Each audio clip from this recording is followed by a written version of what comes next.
Greetings, fellow insomniacs. It's your friend in fright, Chunky Larry, from the Ghoul Kids table. And this morning I watched the 2018 film Mandy. And I have feelings.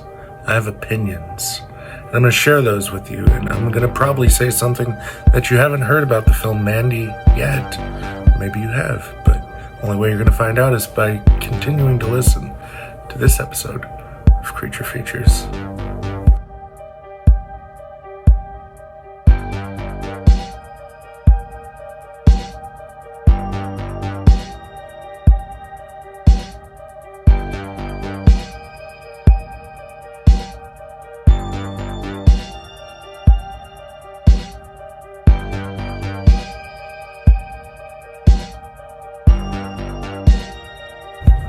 Now, Mandy is the 2018 film directed by Panos Cosmatos. He is the son of George P. Cosmatos, who directed Tombstone and Rambo First Blood Part 2 and Cobra.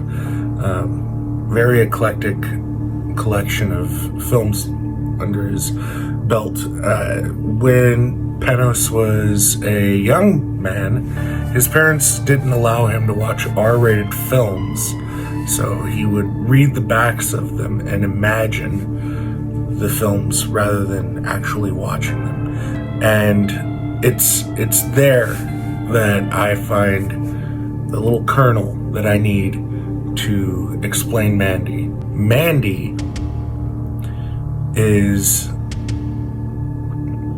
a fever dream version of Commando, the Arnold Schwarzenegger film. And I'll explain that to you. Nicolas Cage plays Red. He is a military veteran who is shaken by the traumas of war, and he finds a place away from the rest of the world where he can live in peace with the woman that he loves. And he finds this semblance of peace in a world of chaos until terrorists or a cult, whichever you prefer, come and they take away the thing that makes him human. They take his humanity away from him. And all that's left is the warrior that he had to be to survive. And what inevitably comes of that is a battle for revenge, for an opportunity at finding that peace again. And he goes on this journey to rectify the wrongs that were done to him, killing one by one the people that did what they did to him. You could also probably use John Wick as an analogy, but it's Commando. Fucking Bill Duke is in this shit. Like, this is Commando if it were written and directed by David Lynch. The violence in this film is startling, yet poetically done. It feels visually representative of those old vans that you would see where they had the, like heavy metal artwork plastered on the side of them, and they had the,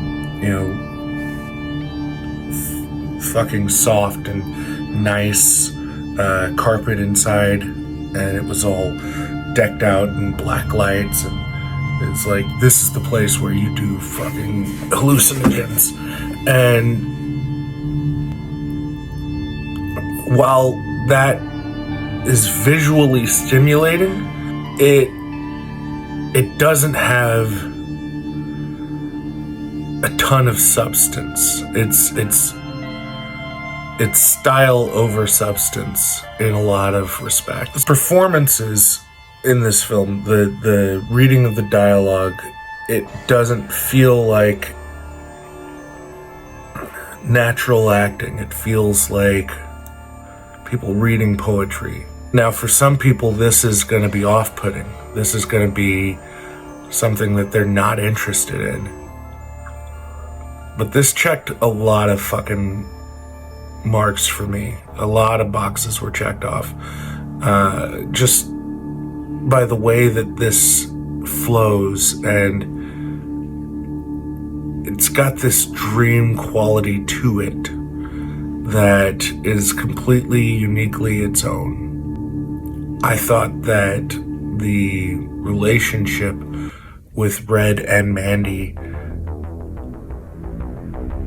even though I feel like they give it time, it's never really established. And very much like Young Panos, I had to imagine the world rather than the world being given to me.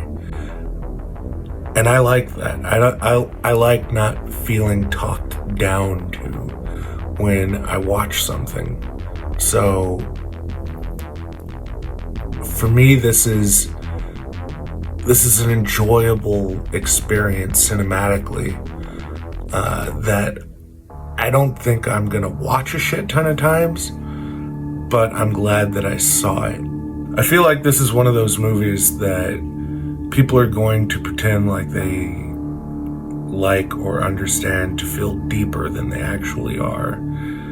And I get it, but I think that there's enough subtext in terms of, the religious iconography and the ideas of love, that there's something for everybody to kind of glom onto. This is not a movie that I think will fade with time, as opposed to a lot of, bigger, larger budgeted, talk down to you kind of films are. I'm not hyper blown away by any of the performances. The cinematography is excellent. The blending of animation, for reasons that remain to be seen, like all of this feels like a free-form dream logic that allows it to be uniquely its own thing. All in all, if I were to give this a Reaper, going to come in at 4 Reapers out of 5. This is for me a very enjoyable experience cinematically that I feel most people won't enjoy. And the ones that say they enjoy it are just saying that they enjoy it because they recognize that they're looking at art rather than actually taking anything away from it. But that's going to do it. That is going to do it for this take on Mandy. It is available on Shudder. It's also available on Tubi. So if you haven't seen it and you're so inclined, go into it knowing that it's not your traditional film. That's going to do it for me. Once again, my name is Chunky. This has been a Creature Features. Listen with someone you trust.